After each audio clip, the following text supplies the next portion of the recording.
everyone. Welcome to Let's Connect and Celebrate Wonder.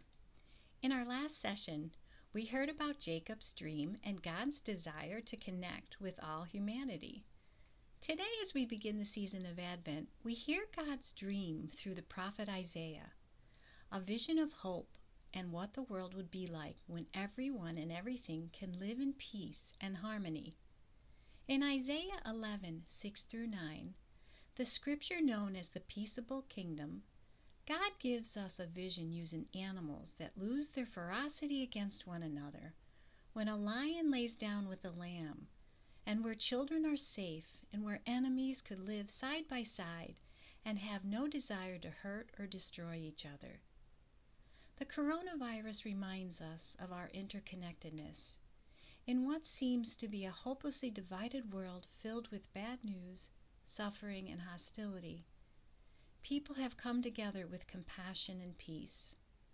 Barbara Taylor Brown writes, "We live in the midst of a web of creation, where nothing is without consequence, and where all things coexist, even in such a way that each of us changes the world, whether we know it or not." I believe there is a deep hunger in all of mankind for a peaceful world, and each one of us in this luminous web of God's creation, in the smallest of ways, make a big impact in God's vision of peace. I recently heard a song by Bryan Adams called Christmas Time. He sings, "We waited all through the year for the day to appear when we could be together in harmony. You know the time will come, peace on earth for everyone, and we can live forever in a world where we are free." In this session, children will hear about God's vision of a peaceable kingdom and ways we can participate in fulfilling His dream. It's time for Kids Connect. Hi everyone. Let's see what's in our Wonder Box this week.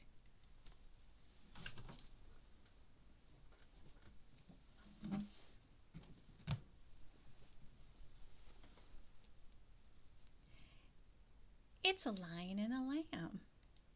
In our story today, you will hear about a man named Isaiah.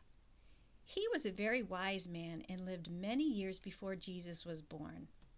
One day, God gave Isaiah a dream to share with all of His people. In the dream, there were animals like this cute little lamb and this ferocious lion laying in peace next to each other. And then one day a baby would be born and grow up to be a peacemaker and teach people how to live in peace with one another, like this lion and lamb. Today is the first Sunday in Advent. Advent is the time we get ready for the baby Jesus to be born. Did you know that Jesus is a peacemaker? God sent Jesus to teach us how to love and get along with everyone, so we can all be peacemakers. A peacemaker admits they made a mistake and asks for forgiveness. A peacemaker shows love and compassion to others even though they are different and may not always agree with them. A peacemaker doesn't hurt others with their actions or words, but is kind and generous. You know, sometimes things happen on the outside and we don't feel peace on the inside. But can I tell you a secret? When we show peace, just like Jesus did, even when we don't feel like it, God fills our hearts with so much love we feel peaceful and become peacemakers. I wonder, can you imagine this cute little lamb and this ferocious lion living in peace with each other? As we light the Advent candle of hope and wait for the birth of Jesus, let's practice being peacemakers and show God's vision of what a peaceable kingdom would look like, just like this lion and this lamb. Have a great week. Love and miss you all.